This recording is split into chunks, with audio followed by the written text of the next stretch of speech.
Today we're speaking with Dr. Andrew Pidiak, pediatric orthopedic surgeon at Rocky Mountain Pediatric Orthopedics. We're discussing baseball pitch limits and proper training for young throwers. So Dr. Pidiak, before we talk specifically about baseball, I want to ask you about overuse injuries in general. It seems to be something we hear a lot about lately. What are overuse injuries and why are pediatric patients so vulnerable to them? Sure, there's been a lot of media attention lately to overuse injuries, especially in the young population. Overuse injuries are a category of injury that patients get that are a result of repetitive stress and loading on parts of the body without adequate rest. And this lack of adequate rest exceeds the body's ability to recover and adapt to these injuries. There seems to be a sort of epidemic of these injuries lately, and one of the reasons is that there's been a massive increase in high school sports participation. In 1971, there were about 4 million participants in high school sports. Compared to now, that figure has jumped to about 8 million. So there's way more athletes participating in sports. Now in our practice and generally, about 50% of sports-related injuries that we see are in the category of overuse injuries. Reasons that this happen is that there are differences between the developing child skeleton and the adult skeleton. Children are not just miniature adults, they're fundamentally different. And the main thing that's different is that they're still growing and they have open growth plates. And these areas of growing bone are susceptible to injury for a couple of reasons. It's a little bit weaker than the surrounding bones and ligaments, which makes it vulnerable to injury. And also, since the skeleton is growing, the muscles, ligaments, and tendons are kind of lagging behind as far as strength development and stretching, which puts more stress and load on muscles and makes them more likely to be injured as well. Why have major arm injuries specifically become so common in young athletes? There's several factors there's been a lot of research about this topic, especially in young throwers, and there's a number of factors that contribute to this. The main thing that a lot of research is honing in on recently is that year-round play is a major cause for these injuries in young throwers. Additionally, a lot of athletes are tending to engage in single sport specialization, playing only baseball at a much younger age, where previously kids would play a variety of sports, say baseball in the spring, basketball in the winter, where now we see a lot of athletes are participating in one sport, and this starts at an early age. And finally, as they become more competitive and there's more of these travel leagues, there's an increase in pressure by the athletes, the parents, and coaches. And all of these things tend to contribute to this increase in throwing injuries that we see. And what are some of the common injuries you see in young throwers? So in throwers, the main injuries that we see occur in the shoulder and the elbow. Common things that we see are irritation or inflammation of that growth plate in the medial side of the elbow, also known as Little League elbow. You see injuries to the medial collateral ligament, also known as commonly as the Tommy John ligament. You see general tendonitis. Additionally, I have seen OCD lesions, which are kind of a bony and cartilage lesion that affects the lateral side of the elbow. And you can also see irritation of the growth plate in the shoulder, irritation of the rotator cuff muscles. Has a pitch count limit been proposed at the Little League or high school level? Yeah, so in an effort to address these issues of overthrowing and kids throwing too much and causing these injuries, in 2007, Little League Baseball instituted their Little League pitching guidelines. These are guidelines that are intended to limit the number of pitches that a young thrower can throw in the position of pitcher. For example, a 9 to 10-year-old, the recommendations are no more than 75 pitches per game, whereas when you get to the 13 to 16-year-old category, it jumps to 95 pitches per game. In addition to limiting the number of pitches they can throw per game, there's also, stratified by age, there's recommended numbers of day off after pitching for these young throwers. And what is the latest research in regard to Little League pitching guidelines? The injuries in young throwers and the Little League pitching guidelines are a personal interest of mine and something that I've done some research on.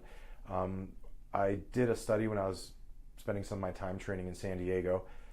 San Diego is a kind of a hotbed of baseball activity, partially because of the weather, makes it a lot easier for there to be year-round play. And we took a look at Little League players between the ages of 10 to 13 years old, and we took an MRI at the beginning of the season as a baseline and an MRI at the end of the season. And our goal was to identify if there are MRI abnormalities indicating injuries in these players, and we wanted to see if there were any things that we could find, any risk factors that would correlate to those injuries. Importantly, during the season, all of these players had strict 100% compliance with the Little League guidelines. And our findings were really striking. One of the really eye-opening things that we found was that at the beginning of the season, 35% of our players had MRI abnormalities at the baseline, which was kind of shocking, actually. And then at the end of the season, on the follow-up MRI, 48% had MRI abnormalities indicating injury to their elbows at the end of the season. And we did kind of statistical analysis to see what we could find would correlate with these MRI findings. And surprisingly, we did not find that MRI changes were correlated to position. For example, you would have possibly thought that perhaps MRI changes would correlate to being the position of pitcher, but we did not find that. We found that the only thing that strongly correlated with MRI changes was year-round play. And that was kind of a surprising finding, but it does tend to go along with the growing body of evidence that year-round play is one of the main culprits as far as these injuries. And what limits the effectiveness of the pitching guidelines? I think the pitching guidelines are good and necessary and reasonable. However, they seem to, based on, for example, our findings, not completely protect young players from injuries. There's a couple things that limits their effectiveness. One thing is lack of familiarity with the guidelines. There was a study published in literature where they tested coaches on their knowledge of the specifics of the guidelines, and they only got 43% of the questions right. So familiarity with the guidelines is one thing. Two is a lack of enforcement. There's no real strict enforcement mechanism to enforce these pitching guidelines. And three is that I think that what we're finding and a lot of other people are finding is that it's not just pitching that's causing all these injuries. It's not so much the number of pitches in a given game or even in a given season. It's more the cumulative effect of throws in the course of a year. And that's where the emphasis is kind of shifting towards the year-round play idea, because these players, as you're throwing, as a normal part of participating in sports, you accumulate these sort of micro injuries to your elbow, to your shoulder, and that's normal. But with adequate time off, your body has a chance to repair itself. But if you play year-round, these little micro insults can build up and build up and build up and eventually reach a tipping point where you have a more serious injury that then is a much bigger deal than if you had adequate time to rest. How do you typically treat an athlete who presents with a throwing-related overuse injury? It depends. So if it's a structural issue that requires surgical intervention, well, then we need to take care of that.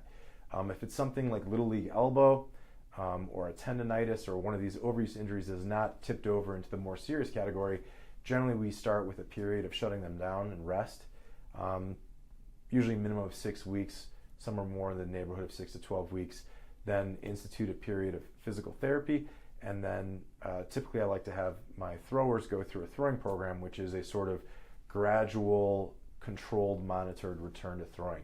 If they successfully pass the throwing program, then I clear them to return to throwing, and I found that tends to work quite well. Are there any resources out there for parents that would like more information regarding safe participation in baseball? Yeah, definitely. I think a go-to resource that I like to point my patients and their parents to is a website called PitchSmart. If you just Google PitchSmart, it's the first thing that comes up. It's a collaboration between USA Baseball and Major League Baseball, and it's a very practical set of guidelines aimed at players, parents, and coaches that discusses. It has the pitch guidelines and recommendations based on age laid out very clearly. It talks about risk factors for injuries and how to avoid them, and it discusses things like the Tommy John surgery that in my experience, a lot of coaches and parents are concerned about, and it kind of explains that. And it's a great place to start as far as trying to get some useful information for how to avoid injury in your young player. So we have some questions from a recent conference from local coaches of Little League players here in the Colorado area. they submitted these questions, and we're just going to go through some and answer them and see if we can have some useful resources for them. So first question is, what is the best off-season arm care program? And I would say the best off-season arm care program is just don't throw. Do anything else. Play basketball. The main thing is to really just avoid overhead throwing. The American Sports Medicine Institute released a position statement for Little League throwers, and their recommendations are no competitive pitching for 4 months a year, strictly. And furthermore, no overhead throwing for 2 to 3 months a year, with 4 months being preferred. So really not throwing is the best off-season arm care program that you can participate in. Let's see. What age should a kid start developing a breaking ball? How much rest should an 8 to 13-year-old have throughout the year?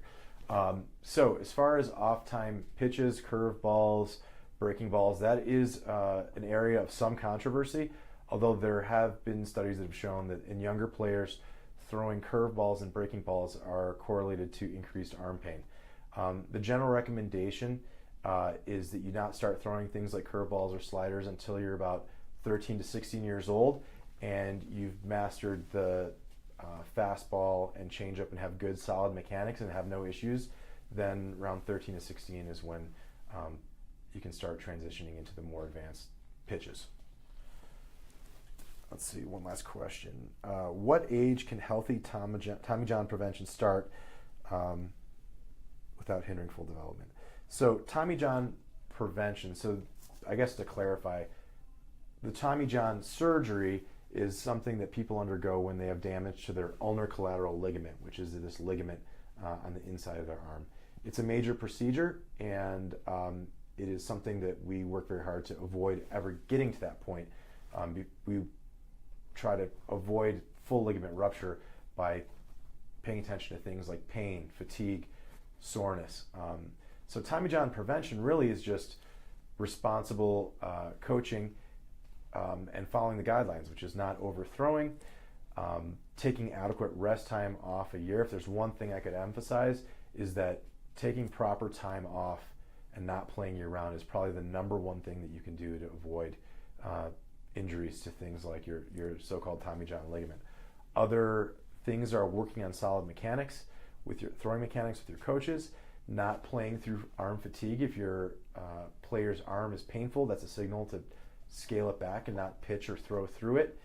The other thing is that we found that we recommend avoiding is things like radar guns at a young age, because that encourages players to throw harder and outside of their comfort zone, and just basically rest. Dr. Pidiak, thank you so much. For more information, you can call 720-979-0840, or you can visit www.rockymountanorthopedics.com. Thank you.